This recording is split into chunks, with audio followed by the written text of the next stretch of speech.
Howdy, everyone, and welcome into Chill with Clayton. We're so excited to have y'all in here today. Just feels good to be back in Mike's studio. As you see, we are back in this studio because in the last 2 weeks we were at my house, but we are back now at Mike's.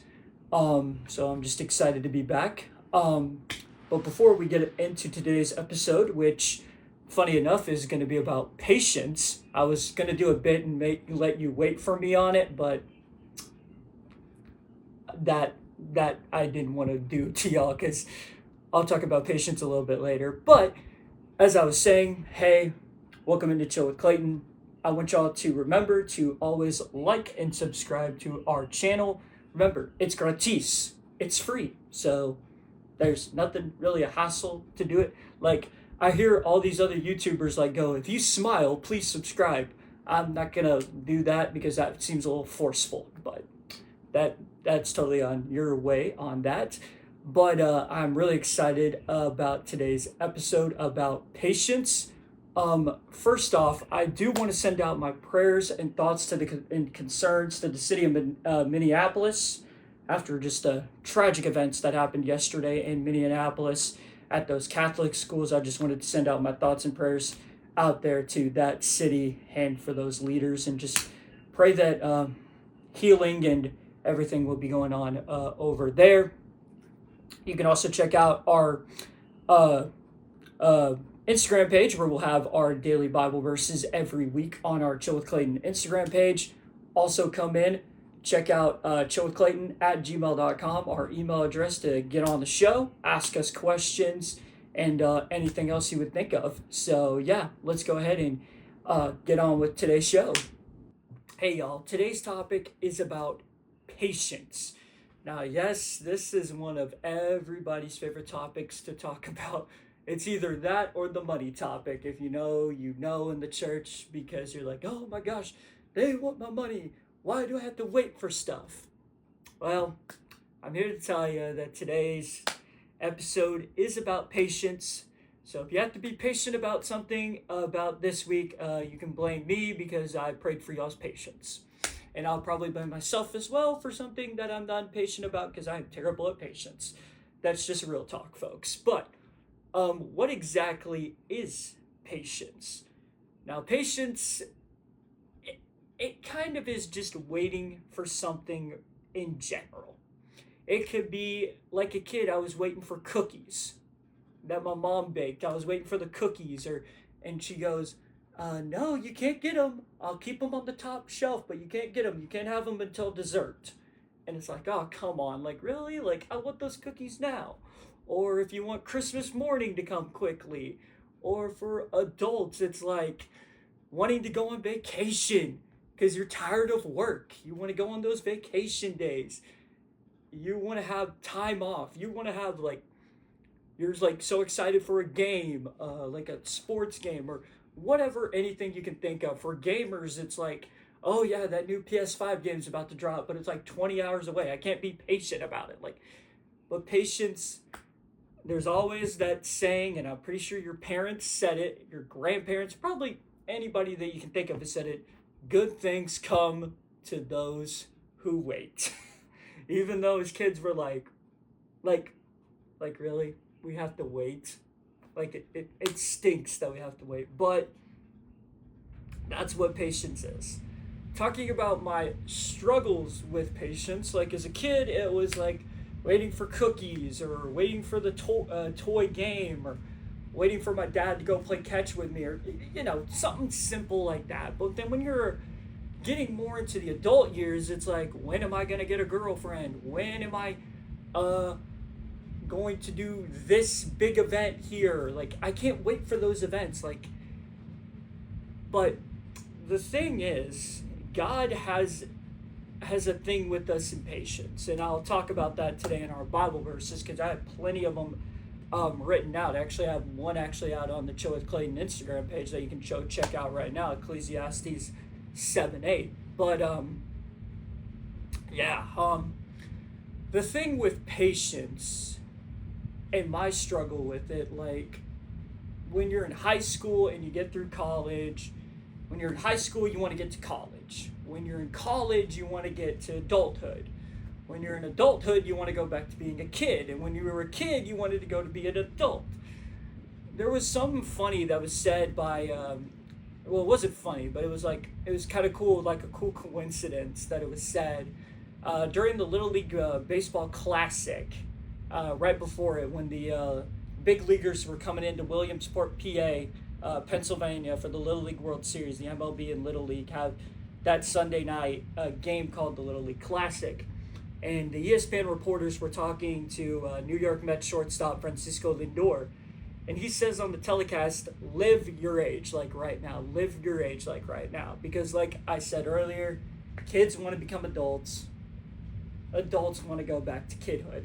I'm pretty sure myself, I'd like to go back to kid. I mean, who remembers the time where you could just nap the day away? Like you could have naps during class. Like that was good times, man. That was good times. Having naps during class. That was good times. But now we're just sitting in front of a computer typing like 400, I'm being exaggerative, of course, 400-page essays. I know, it's not 400 pages, it's more like a 4 or 5-page essay, but some of y'all might even have 10 to 12 pages.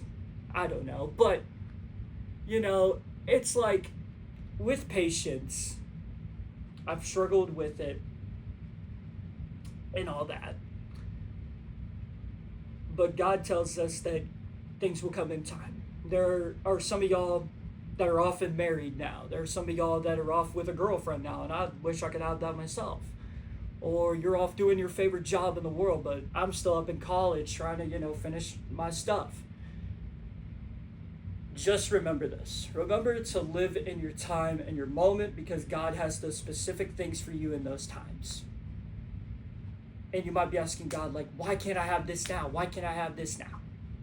When you get older, you start to realize, okay, yeah, that probably wouldn't have been good around this time. I might have went off course on that. But, that's why God, gives us patience, because when we are patient, those things that we do wait for and those things that do feel satisfactory to us and that God has planned for us, it's going to feel more satisfactory for us in the end, because we're like, okay,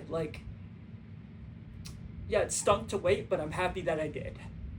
Now we're going to talk about some examples in the Bible about patience. Funny enough, this was actually the story we were just talking about with our 3-year-olds in our preschool class on Sunday morning, the story of Abraham and Sarah.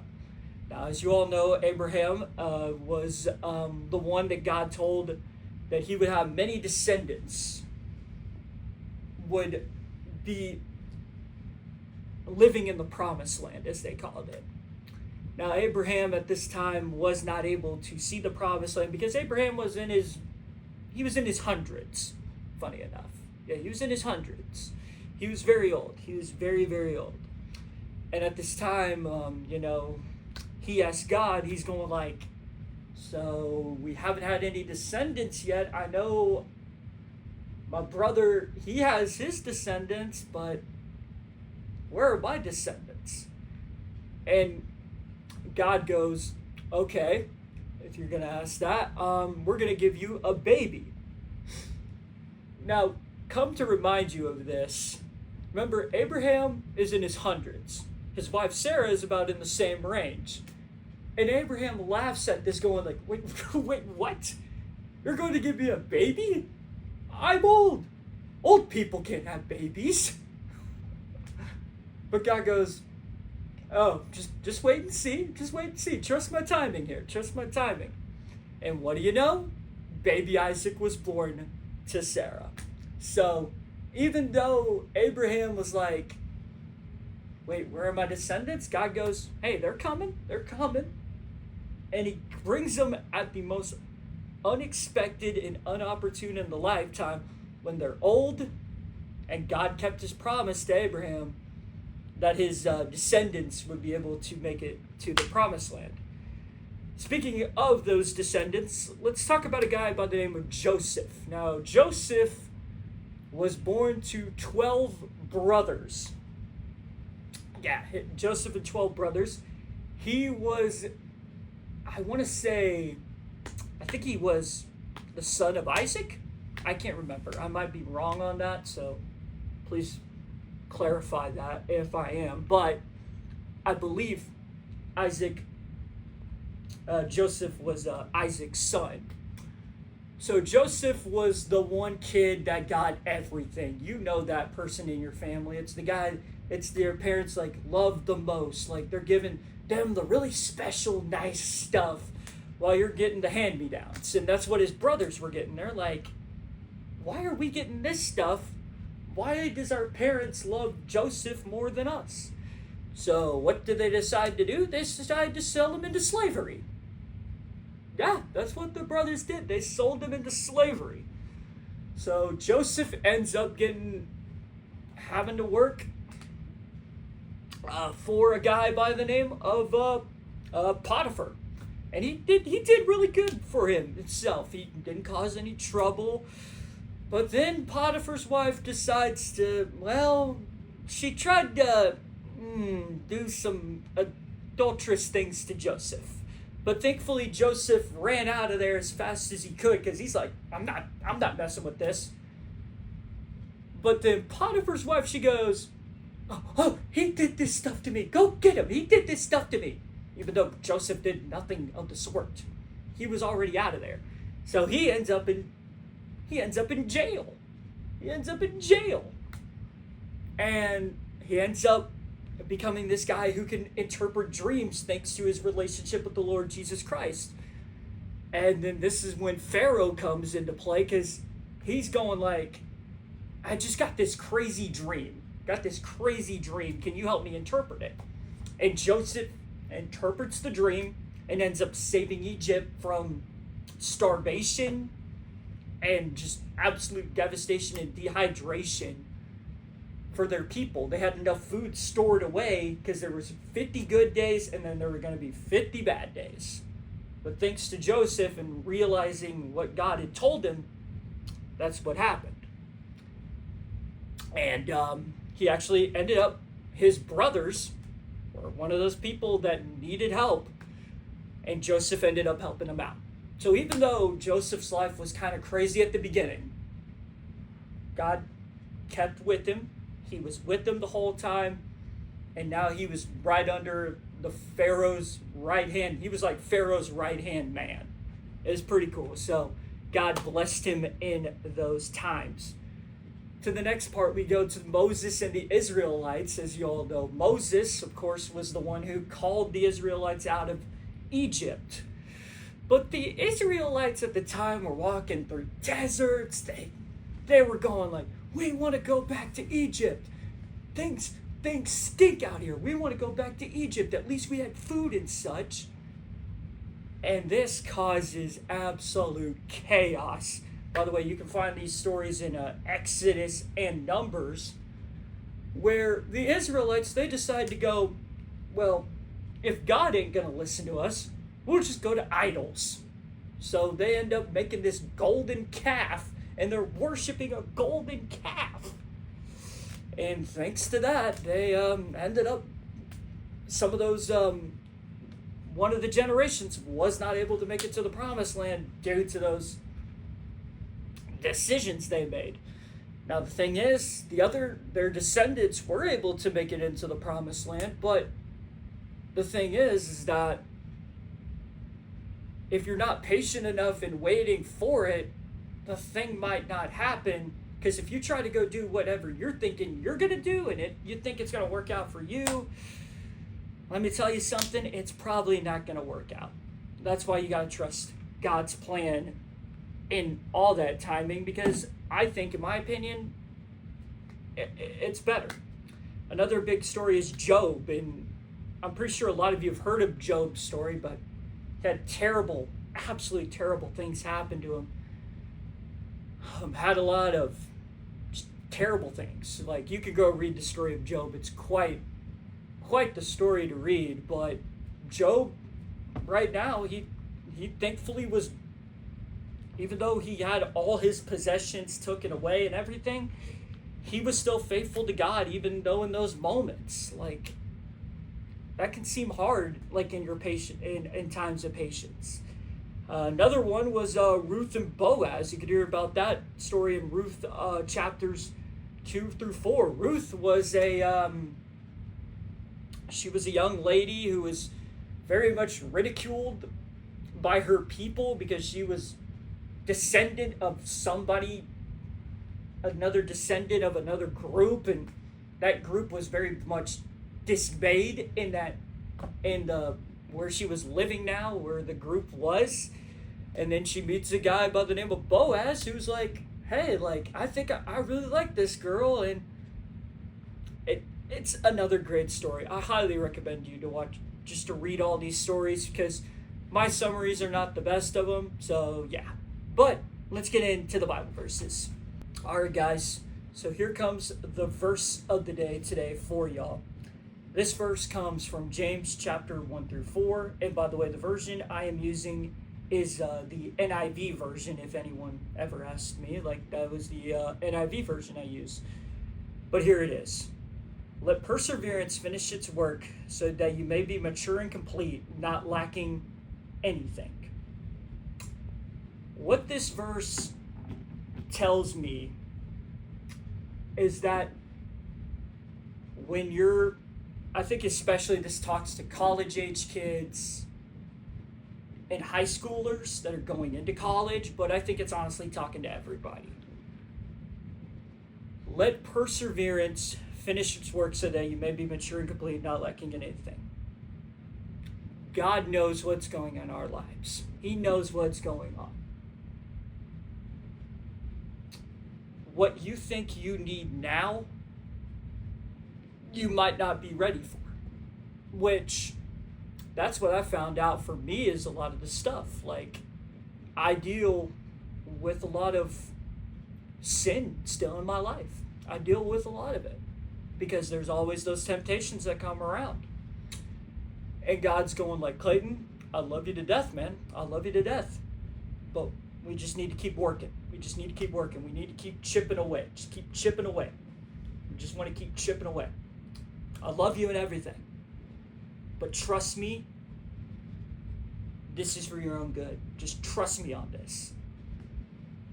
When he says that you may be mature and not lacking anything, God knows the moment when you'll be ready. You think that you're ready for it. You think you're ready for this. But God knows what's best. He knows what's best for you. So, for anybody that's wanting a marriage, wanting kids, wanting to go to that college of your dreams, wanting to be a part of that team, wanting to be a part of a player, whatever it is, God will give it to you in due time. He will give it to you. And then if he doesn't give it to you, he's going to give you something that's just as good or maybe even better on the other side. You just have to trust in him. And that's what I've had to do myself, because I want those kind of stuff. I want to be a dad one day. I want a girlfriend right now. But God's like, just be patient. I know you don't like being patient, but just trust me on this. And that is what I consider that to be the verse of the day. And it's helped me along the way, even though my brain sometimes doesn't want to comprehend that. But hey, like, we're all human, and God believes in us to get through it. We just got to get there ourselves, with God's help, of course.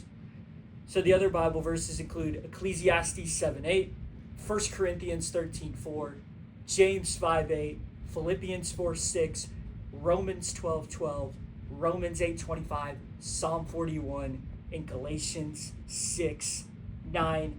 Those verses are all about being patient and just waiting on God's timing.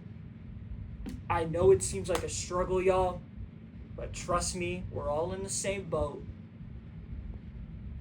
God will give it to us when we are ready. Because I think immediately of a story. I talk about a guy by the name of Tim Tebow. I talked about him last week. He didn't get married until he was 32.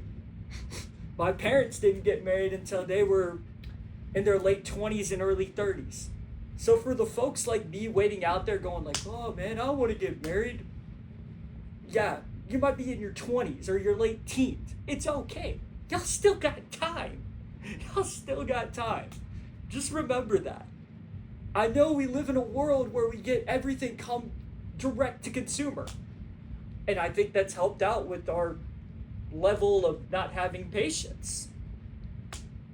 Because we want everything direct to us. Like, we want, like, for me as a Texan, like, I order Whataburger and it's here like in 15 to 20 minutes. Or I can go on Netflix and go find that movie I haven't watched real quick. Like, we want everything done lickety-split in this world. But we got to remember, God's timing is not lickety-split. So, that, I just want to tell y'all that today. I know it sounded like me kind of being like like a parental figure on that, but it's unfortunately the truth. So, let's get through this ride of patience together. Hey folks, I also wanted to give y'all a cool announcement. Every Friday night, I will be in the chat session, the live chat session of our YouTube premiere for the video. So please come and join me. I think it'd be a lot of fun to answer your questions. Maybe you might even get some behind the scenes facts about the show. You might be asking me like, how long did it take to film? Or like, what was your ideas and thought process? Like, and then I'll also throw in my little revisory edits that I should have mentioned earlier. I'll mention it in the chat so y'all will know. And then also we have a Facebook group page called Chill with Clayton Updates. It is a private page though, so you will have to ask me for the invite. But hey, if I do know you, I will give you the invite. And if you're a fan of the show, just let me know that. So yeah, two pretty cool things to keep the group collaboration going for Chill with Clayton audience participation. Well, folks, I hope y'all enjoyed today's episode of Chill with Clayton. I know very soon we're probably going to be getting ready to work on a really cool new updates to studios, because I know some of you are going like, where did the interviews go? Where did the interviews are going? Don't worry. They're going to be coming soon. Like the episode says, just be patient. But that was fun for y'all. So, but guys, like I say in every episode, I just want to give you a smile on your face today. I don't know what's going on in your lives. I have no idea. I just want to give you a time where you can laugh, you can smile, you can reflect back with God and go, okay, God, I might not know what's going on, but you have overcome the world. Just let me understand that. That, I believe, is the main thought for that. But to close the show off, as I always say, don't mess with Texas. God bless. Keep Jesus first. And yeehaw!